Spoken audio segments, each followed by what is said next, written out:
Okay, so we're live, it looks like. All right.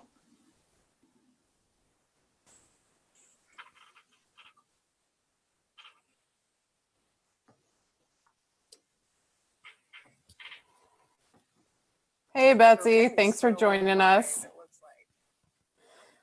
Okay, well, it is just about 7 o'clock. We are here for our library lecture. The Friends of Haystack Rock has been doing this. Oh, hang on, there's a couple more people that want to join us. Let me join them in. But thank you so much if you're joining us on Facebook or on Zoom. My name is Hannah. I'm just helping out here today, and I'm going to mute everybody on Zoom that isn't presenting. So sorry, guys. If you have a comment, please use the chat. But like I said, my name is Hannah. I'm with the Friends of Haystack Rock, and we are in Cannon Beach, Oregon. If you're joining us from Facebook Live out in Facebook land, we're so happy to have you. And we have Katie Volke with us today to talk about her organization and the what they're doing. So just to introduce Katie, Katie was raised in a home under oak trees where she spent many hours collecting bugs, making mud pies with her sister, and camping and hiking with her parents in the summers. She is sure that this lifelong exposure to the natural world is what led her on a path to study biology in school. She settled on Oregon's North Coast, as many of us have, with her husband Scott in 2003, and spent time doing field work with the Forest Service, Bureau of Land Management, and Oregon Department of Fish and Wildlife, before she finally found her calling, which was working in land conservation with the North Coast Land Conservancy. In 2005, Katie was hired as the North Coast Land Conservancy's first stewardship director, working under founding executive director Neil Main. After 3 years of learning the ropes alongside Neil, she took the helm in 2008 as executive director. Although her job at North Coast Land Conservancy keeps her inside more than she'd like, she manages to get her fix of the outdoors, following in her parents' footsteps with bug collecting with her 3 sons and spending summers hiking and camping with family. So just before Katie gets going, thanks again for joining us. If you do have any questions during the talk, please put them in the Facebook chat and we'll try to monitor along. And then we'll ask Katie questions at the end. So please make sure to do that. And I hope you all enjoy. And Katie, I'm turning it over to you. All right. Thanks so much, Hannah. Hi, everybody. I'm joining you from my bedroom in Nehalem. Sure many of you are in your bedrooms too. I hope everyone's staying home and staying safe. And thanks for joining today. I'm Katie Volke. I'm the executive director with North Coast Land Conservancy. And I'm excited to talk with you today about the Land Conservancy and also a big project that we're working on called the Rainforest Reserve. So I want to thank the Friends of Haystack Rock for all the work they do and for having me as their speaker tonight. And I'm going to get going here, figure out how to share my screen. And but first, I want to cover an important base, which is that I do have on pants, because I just can't stand the thought of all these people out there who I can't see and I don't know, with all the jokes going around. I just can't stand the thought that you might wonder about that. So there we go. That's covered. Now let's talk ecology. Okay. So hopefully my screen is being shared with you, and I'm going to get going with this presentation here. So I want to start by telling you a little bit about the North Coast Land Conservancy. And we work here on the North Coast. Our service area is from the Columbia River down to Siletz Bay. And our mission is helping to conserve Oregon's coastal lands forever. We do that because we want to be a part of a movement that helps the Oregon coast be a place where people, plants, and wildlife can all thrive. We have many wonderful partners that do that kind of work on the coast. Our particular niche is a land trust, and the way we do our work is that we directly own land or we manage it through conservation agreements, or we might help others become conservation landowners. For instance, we've expanded state parks. We have worked with the city of Cannon Beach and other cities to bring land into open space and natural areas. And that is the way that we do our work. There's many land trusts like us throughout the state and throughout the country. A little bit about the land trust movement is that it was first established in the 1850s. In Massachusetts, and the first land trusts were doing more like historical site preservation, battlegrounds and such, is how the movement started. By the 50s, 26 states had land trusts, and today every state in the country has at least one land trust, if not many, and there are more than 1,500 nationwide. The impact of our work is that we have conserved 56 million acres in this country, and that's twice the land base of the national parks that are in the lower 48 states. And so you can see that it's been quite an impactful movement, the work of land trusts and how it builds on a legacy of protecting natural lands in the country. Here in Oregon, we have about 20 land trusts, and the land base that the Oregon land trusts have affected is actually triple that of Oregon state parks. So the North Coast Land Conservancy also holds ourselves to a very high standard. We are an accredited land trust, and of those 1,500 land trusts in the nation, only about 400 are accredited. And why we do this work is because we believe in the value and the importance of the interconnectivity of all life on Earth. We respect that our planet was created not just for humans, but for the entire fabric of life. And more than ever, I think we all are appreciating the interconnectivity of life and how important we all are to each other and how important our natural world is to us. Our Earth sustains us, and the North Coast Land Conservancy chooses to have a reciprocal relationship with the Earth by doing what we can do to sustain her as well. We do that in our local way of being responsible for more than 60 different habitat reserves and managing more than 5,000 acres on the Oregon coast. So today I want to tell you about one project that we're working on that is called the Rainforest Reserve. The Rainforest Reserve is here on the map. It's located between about Tillamook Head and Ecola State Park and Oswald West State Park, Short Sands Beach. And the Rainforest Reserve, I think you can see my pointer, I'm highlighting it here, is kind of a blue-green little elbow on the map here. It is 3,500 acres of Coast Range forest going from the summit at 3,000 feet all the way down to where it joins with the state park at the ocean's edge. This area within, as the crow flies from the ocean to that 3,000-foot summit is only about 1.5 miles inland. And so there's an incredibly unique ecology that is happening in this zone along the coast. And that is because in a very compressed area, you have everything from nearly subalpine habitats in the high mountains where we actually get snow in the winter, all the way down the plunging watersheds with salmon and towering cedars, and to where it connects with not only the state park, but the Cape Falcon Marine Reserve.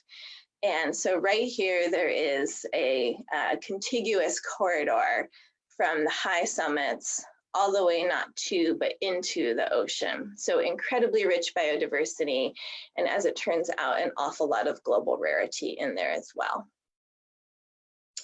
So I'll zoom in here just a little bit closer on the map and tell you a little bit more about this project. So again, it's 3,500 acres. That number might not be very meaningful, depending on how you relate to acres. It's about the size of Oswald West State Park, if that's helpful. When you look at it on the map, I'll go back one slide. When you look at it on the map, you can see that the Rainforest Reserve here dwarfs Nehalem Bay for a little bit of scale. It sort of sets in those high mountain hills that are the backdrop to Cannon Beach and Arch Cape and are the view shed all up and down. And together with the state park and the marine reserve, this project will contribute to a 32 square mile conservation corridor. Right now, it is owned by private timber owners. North Coast Land Conservancy is under a purchase and sales agreement with those timber owners, meaning it's being held for us while we do the fundraising necessary so that we can purchase this land so that it can be protected forever. We have 2 more years in that campaign. It's a huge lift, a huge effort that we're working on, and the community has come out and helped us with that lift in amazing ways so far. Out of the $10 million that we are raising for this very large capital campaign, we are already more than halfway there. I know some of you watching are the contributors to the Rainforest Reserve. Thank you so much for the support that everybody has given so far. Of course, $10 million is a huge amount of money. It's definitely not something that, you know, we put our nose up to.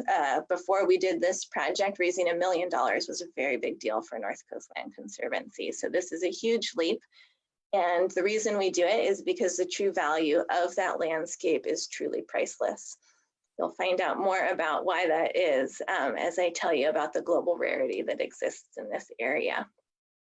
I'm going to start with this story about its geology. Has an incredibly unique geology. What you're looking at here is Onion Peak. Onion Peak's pretty noticeable icon, especially when you're down in the Nehalem-Wheeler area looking across Nehalem Bay. It's that big, round, rocky bald. And Onion Peak is the top of the Rainforest Reserve, and all of these slopes and ridge lines sloping around it are a part of that. And the reason that Onion Peak and Saddle Mountain and Neahkahnie Mountain stand so tall and rugged compared to the rest of the Coast Range around it is because of this incredible geologic story of how it was created. What you're looking at here is actually a picture of the submarine canyon of the Columbia River. And what that means is that more than 15 million years ago, there were epic lava flows that came out of fissures in the earth from Idaho. They spewed and spread across the entire Pacific Northwest. They fled with velocity such that they were called lava floods. They would fill the low plateaus and especially fill all of the rivers and creeks. And lava filled the historic Columbia River channel. The force of this lava was such that it could be pushed all the way from Idaho out to the Oregon coast at the time.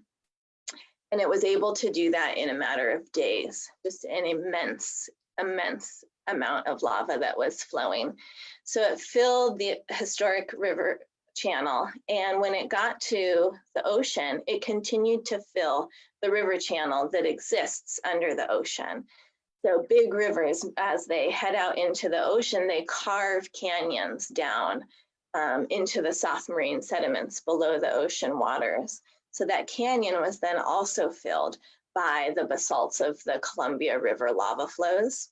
And so that lava mixed with soft marine sediments in the ocean, and the lava filled this canyon. So out in the ocean, there was basically this solid basalt dike. Here you can really get sort of a feel for that river flow. I love this view of Cape Falcon. Here's Cape Falcon and the marine reserves. That's Short Sands Beach there, Oswald West State Park. And then those high mountains in the distance are the ridgeline of the Rainforest Reserve project that North Coast Land Conservancy is working on. And the rugged landscape really slashes through the Coast Range. It doesn't follow a north-south. And that's because that lava was filling that river channel. And here you can almost see how that lava was flowing and precipitating out into the ocean with those fingers of Cape Falcon. And so as the modern Oregon coast began to rise out of the ocean after several million years of uplift, that solid basalt dike that was in the ocean waters there rose up out of the ocean, and it was so much harder, that rock is so much harder than the marine sediments around it, that it grows taller and taller as the other marine sediments are sort of washing away. And so what was this filled river channel of piles upon piles of lava first rises out of the ocean as islands and then continues to rise due to uplift to become these epic mountains now. This phenomena continues today, even as they are tall mountains. The solid basalt, with all the rain that we get on the Oregon coast, the rain is washing away the soft marine sediments and adding to the erosion of this area, but the basalt dikes remain very solid up there. And so the terrain gets more and more rugged as time goes on. Here we're looking at a view that is hard to see unless you're up in these mountains. Onion Peak is actually towards sort of the upper right corner of your screen here. I'm circling it with my mouse. And then this is this big bowl here. Imagine side channels and fingers and eddies in a river. Here's this big bowl that was once a river channel. And then it plunges from 3,000 feet almost down to zero down here, which is the Ecola Creek watershed. So this here is the headwaters of Ecola Creek. Ecola Creek then flows into Cannon Beach and provides drinking water for the citizens of Cannon Beach, along with salmon habitat and everything else. The big boulders that at times cut loose in this environment fall to create these caves that make for wonderful bear denning habitat. And so up in the Rainforest Reserve, there's this particularly dense bear habitat where, because there's not a lot of places in the Coast Range otherwise where you can make great bear dens, because this unique geology really only exists in this region. And so the bears come here to den, and then as their yearlings spread out to find new territories, this ends up being a place that's very critical for the abundance and then future distribution of bears in this part of the Coast Range. The rocky bald habitat that then exists on top of these rocks is also incredibly unique. That geology first led to islands that would rise out, and those islands began being colonized by the soil and the seeds that start to float in. Because they were islands for so long, even when they emerged, they were so tall and somewhat isolated from around the land around them. Island evolution took place on these rocky bald mountain tops. And so not only is this geology incredibly rare and beautiful because of its steep and craggy environment, that phenomena of there having been isolation during evolution has led to plants living up here that in some cases live truly nowhere else in the world except on Onion Peak and Angora Peak, possibly Saddle Mountain. Others of the plants that are up here are very rare in this distribution. Some of them are from way south in California usually, yet you find them on these peaks. Others normally don't venture out of the Arctic, yet you find them on these peaks. The rocky bald habitat that hosts many of these rare plants has been able to persist, and therefore the rare plants have been able to persist because of that geology. Once again, the rock is hard enough in this so that the soils always remain very shallow. Unlike in other areas where a meadow often goes through a series of succession where it becomes a shrubland and then a forest, up in this rocky bald habitat, it always stays a meadow because shrubs and trees can't get a root hold onto the ground here. And so we have plants like this, Lomatium, this sweet yellow one that you're seeing here. The spreading phlox is the lavender color that you're seeing. And then Cardwell's penstemon is scattered about in between. Solomatium and phlox and penstemon are species that we're used to hearing about, maybe even in garden varieties. But the particular species that we're finding up here are species that evolved separately, therefore are very rare and exist nowhere else. And the reason that that becomes very important from an ecological standpoint is not just because rare is interesting or wacky, but it's because when you have an environment like that, that has all of the common ecology of a rainforest and also has all of this rarity, you end up having a place that's incredibly rich in biodiversity. And places that are rich in biodiversity have an ability to be resilient through time. They can sustain changes in the environment, changes in the climate, and infestations and all the things that come with those changes. They are able to resist and adapt and remain resilient. And so the Rainforest Reserve not only has these incredibly special, like beautiful wildflowers that we would want to preserve just for the sake of themselves and their natural history, but it also is an indicator to us that this particular place in the world is very important to Oregon's ability to combat climate change, because it is a very resilient landscape and will be able to adapt to changes through time, while still providing those ecosystem services that we need of clean air, clean water, abundant wood, and all. Here are some more of the wonderful and rare wildflowers that we see up in this area. This one is called Queen of the Forest. Filipendula occidentalis is her Latin name. And Queen of the Forest is one of the first rare plants that was discovered up here on Onion Peak back in the 70s, I believe it was. And the discovery of the queen then led to botanists and natural historians coming out to this place because it was such a rare plant and in a rocky bald habitat.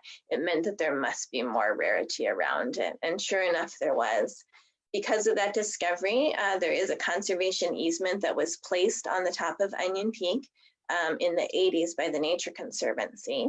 And that easement restricts access. You're not supposed to climb to the top of Onion Peak. You can go to the base of it and recreate around the surrounding mountains, but the top of Onion Peak itself is closed because it has this incredibly fragile habitat, and it has been since the 80s.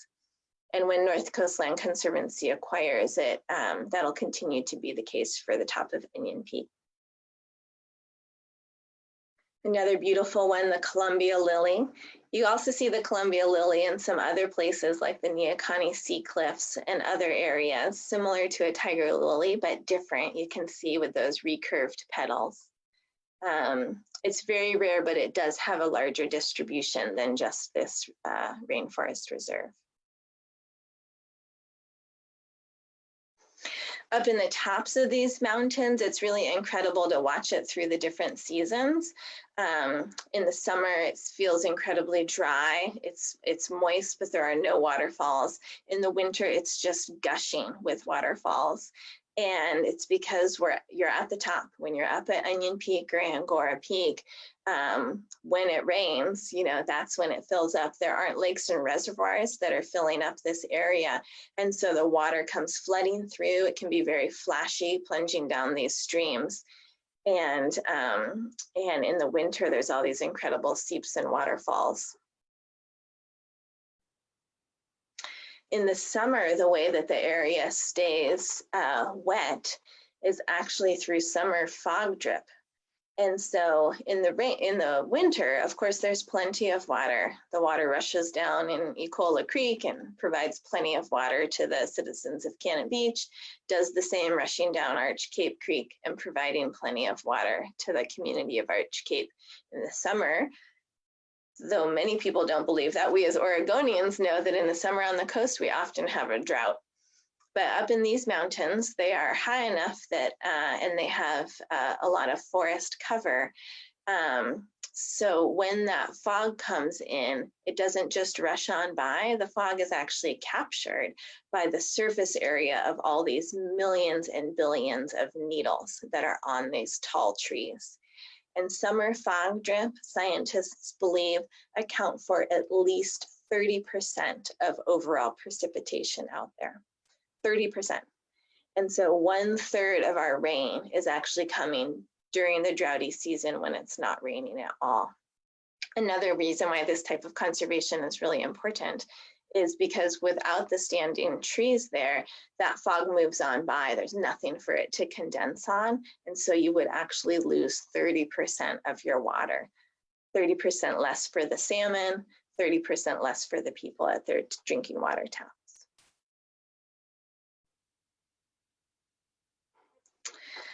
The summer fog is also really critical for some other rare creatures up there. New species are being discovered all the time up in the Rainforest Reserve, and this is one that about 7 years ago was seen for the first time. It exists in a few other places in the world, and in those places, it exists in a very small abundance. This is the black petal-tailed dragonfly, and it belongs to one of the longest surviving families of dragonflies in the world. It's one of the oldest species on Earth. And as if that wouldn't be enough to make it really interesting, this dragonfly also has a life history that is super unique compared to dragonflies. Most dragonflies live as a larvae in water, and they grow for much of the year as a larvae in water, and then they get to hatch into an adult, fly around as a dragonfly for the whole summer season, reproduce, and then their life is over. They might have a 1-year lifespan. Well, the black petal-tailed dragonfly is a mud-dwelling larvae, and that's why the fog drip is so important for it. This dragonfly lays its eggs in the mossy area that you're seeing like this on the rocks. And under that moss is a little bit of dirt. That's why the moss is able to grow there. It's a little bit of dirt and just enough to be able to have the dragonflies lay their eggs in there. But that moss and dirt has to stay wet. The dragonfly larvae cannot dry out. And so for 5 years, that larvae is in the moss and mud. It's very small. Apparently, it's a voracious predator, eating mites and other things in the mud and in the moss, but it has to stay wet for 5 years. So that fog comes in and bathes it a couple times a day all summer long. And then after 5 years, this dragonfly gets to hatch into this beautiful one that you see here. It's adult phase. And it gets to enjoy that adult phase for 2 to 6 weeks. And that's all. It has to find a mate and reproduce in that short amount of time, and then lay its eggs, and the next generation will emerge 5 years later. So a species like this not only makes biologists like me super excited and geek out, but we love to see it as an indicator of health of a system, because a species like this cannot handle disturbance. It needs a very intact, protected and natural environment to survive. Because as you can imagine, if there was much disturbance up there in terms of road building or logging or other activities, those larvae wouldn't survive for those 5 years. And so it's yet another indicator of why we might want to target our conservation work in a place like this that has such richness. Another wonderful discovery that was made about the same time, it was a new species of paintbrush. You can see here this rock garden that is dripping off of one of the cliffs up in the Rocky Balds. Many wildflowers all around, and this big bushel here of paintbrushes. And then a close-up here of the Chambers paintbrush. And so that paintbrush was discovered as a new species just a few years ago. We might be used to seeing Indian paintbrush and other species around. This one has some unique petal features that helped the botanists realize that this was a totally new discovery. And this plant has only been seen in the region of Onion Peak and Sugarloaf Mountain and nowhere else in the world. It's not only full of all of those rare, wonderful riches, but it's this very vast landscape. Whenever I'm up there, I am reminded just how big 3,500 acres actually is. Here you can see in the distance Nehalem Bay as you're looking south from up on the ridges in the project area. can get a feel for what these rock gardens are like on the cliffs, how the wildflowers cling to the side, even the trees and areas are clinging to the side. And it's our view from all over. This view here is one of the most photographed views in our country, I think, from Ecola Park. And this mountain range that you're seeing here, you see Onion Peak, you see this whole ridge line here. This is Angora Peak. All of this ridge that you're seeing in the center of this photo is the Rainforest Reserve Project area.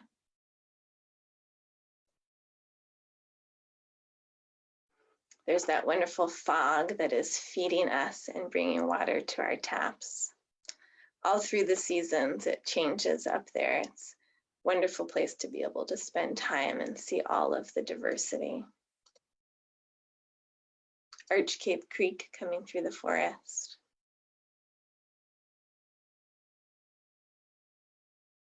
Ancient towering cedars still remain in some patches up there. These cedars are providing a very important habitat for the endangered marbled murrelet. The marbled murrelet is a seabird who also has a very unique way of living and exemplifies the connectivity that we need in the environment. Much like the salmon, the murrelet spends most of its time out in the ocean. And when it's time to reproduce, both the salmon and the murrelet come onto land. The salmon swim upstream through these forests, and the murrelets fly into the forest and they look for a nest site. Now, the murrelet doesn't actually build a nest. The way that a murrelet nests is it finds a huge limb. And of course, you can only find a huge limb if it's coming off of a very big old tree. The reason the murrelet needs a huge limb for its nest is because those limbs, through the eons that they've lived there, have developed a very thick moss layer on them. And the murrelet lands on that big platform of a limb and presses down into the moss and makes a little depression in the moss, and that becomes the nest, which will catch their one single egg. With the loss of great large forests and tall towering trees on the Oregon coast, we also face the loss of the marbled murrelet.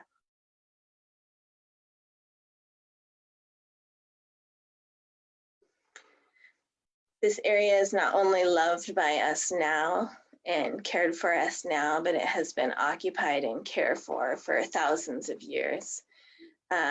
Creation stories of the Clatsop-Nehalem and Pacific Northwest Native Americans tumble from the rocks of these mountains. Vision quests take place by climbing to these tall peaks. Shamans are trained in these mountains. The mountains not only provided spiritual and creation stories, but also food. Onion Peak actually has onions that grow on top of it. And during certain times of year, Native Americans would head up into the mountains to gather those onions for their food. Also many berries along the way. And so it was a rich land because it was a meadow. And because we don't have very many meadows on the North Coast, those rocky balds provided some great food sources. At the top of one of the mountains, one of the plants that was found is actually the camas lily.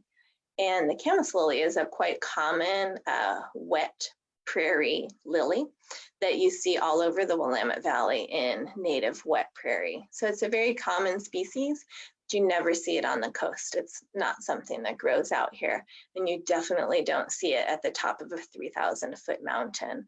And so the botanists were quite surprised the day we were up there and we found a field of camas up on these mountaintops. And so one of the botanists did some research, and her research led her into ethnobotanical stories and into oral tradition, actually. And what she found out is that likely the reason that the camas was there is because either the gods planted it as a great gift for the people who lived here, or the people carried it up to that high peak where they could get closest to the gods and planted it as a gift to thank the Creator for the abundance of life that has been provided.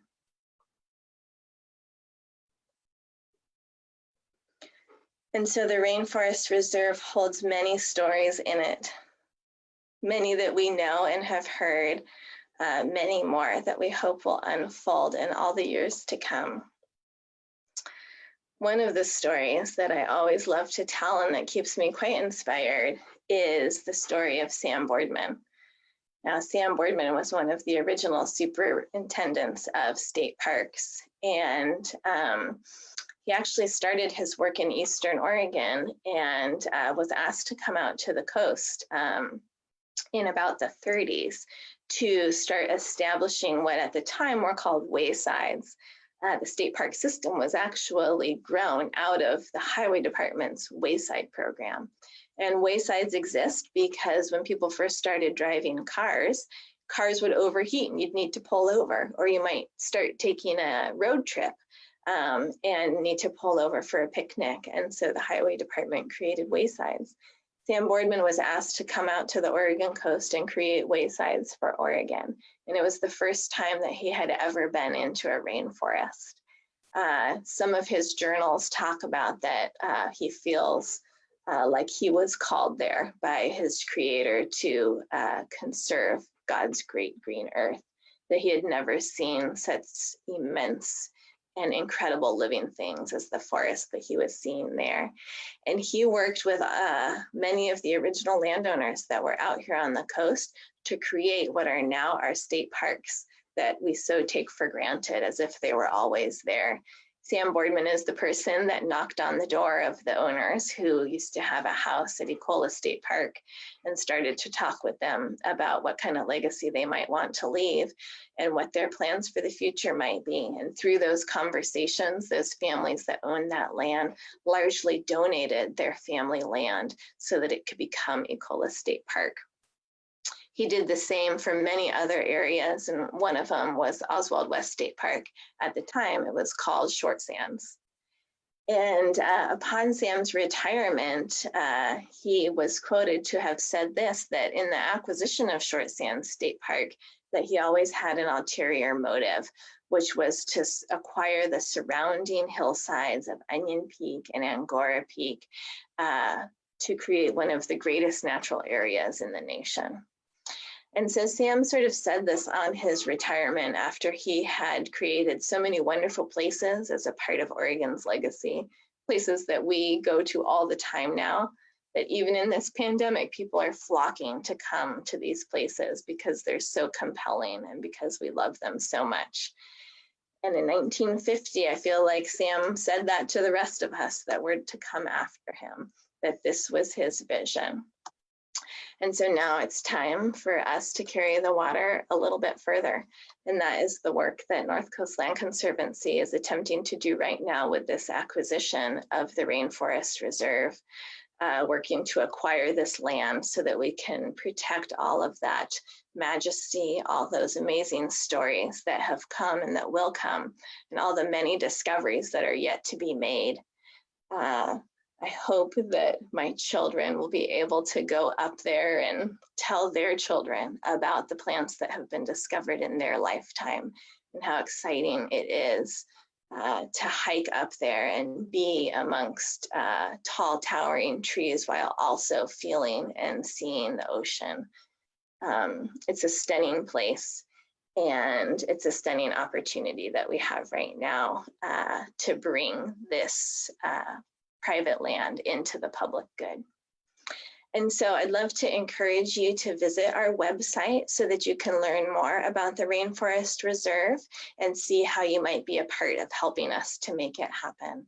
Our website's easy to find, nclctrust.org, and there's a link right on there to get you to the Rainforest Reserve. There's also a wonderful video that you can watch and get even a better feel for what this landscape is like, and a little bit more information and feel for what this campaign is like and how you can participate in this campaign. So with that, thank you so much.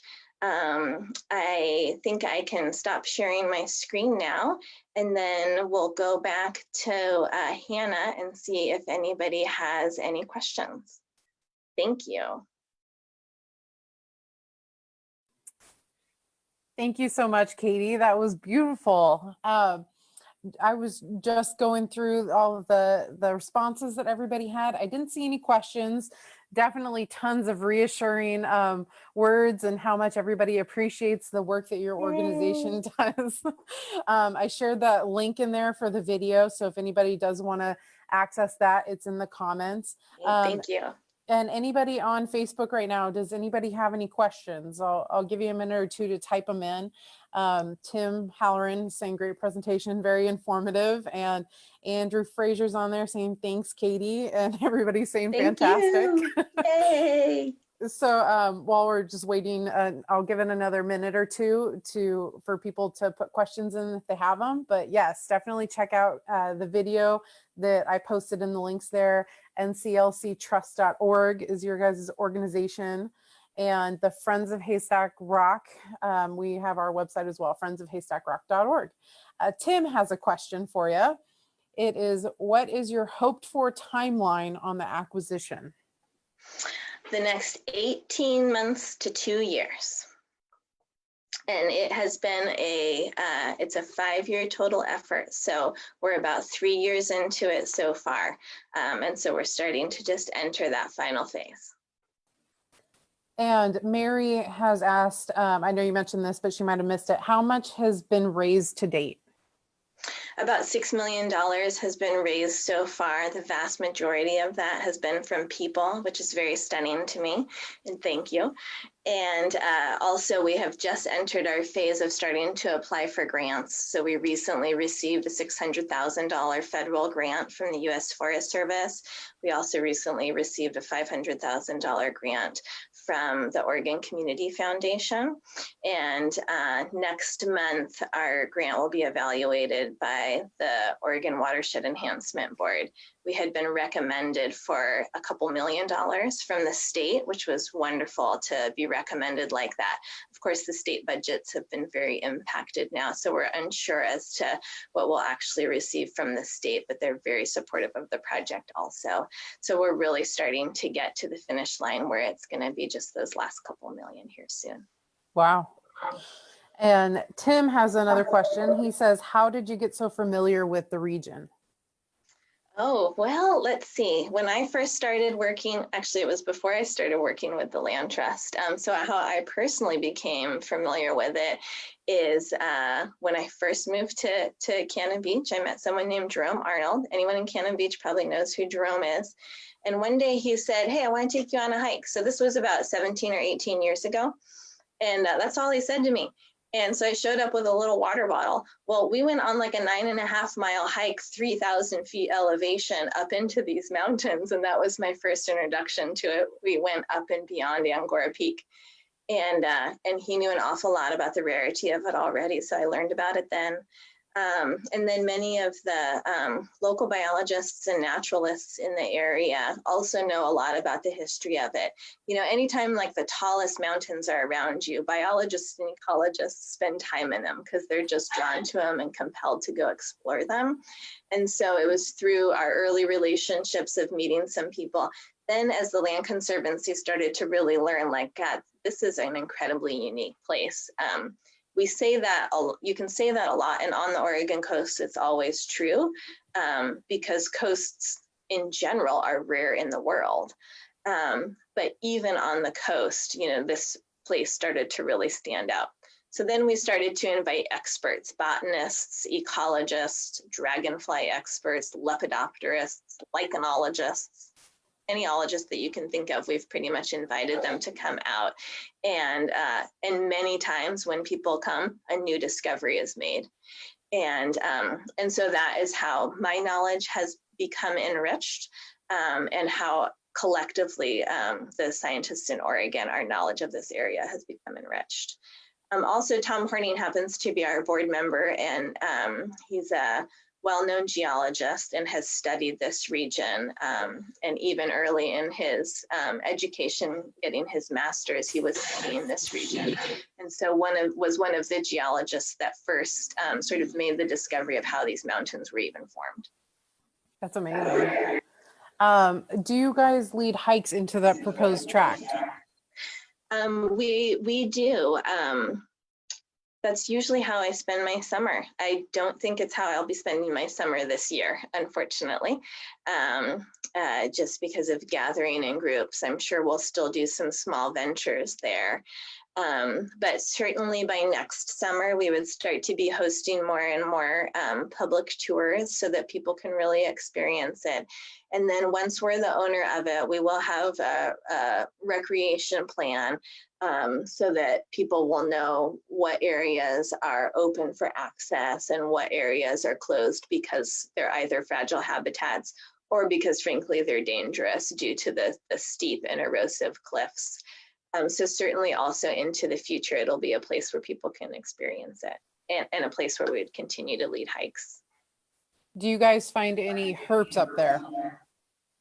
Yes, let's see. Cope salamander is one that's fairly rare and also one of those indicators of health, and red-legged frogs, and quite a few others. So yes, we do. Well, that looks like all the questions that I have.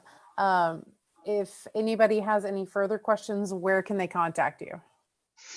You can find my contact information on our website pretty easily. If you go to the About Us and then to the staff webpage, all of our staff contact is there. So easiest these days to just email me if you want to contact me directly. And it's KDV, KATIEV as in Victor, at nclctrust.org. Awesome. There was one last minute question that came through. It was, what was the name of the person who gathered the oral traditions of the area? And have you been in communication with the indigenous community locally? We have been in communication with the indigenous community locally. And I know some of the oral tradition stories just from others. So I can't say, I don't know the answer to that question of who might have gathered those stories.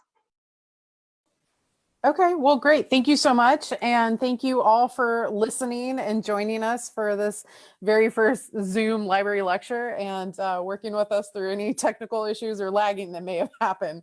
So I really appreciate it. Thank you, Katie. And Thank you. We look forward to seeing you all in the future. Awesome. Bye, everybody. Thank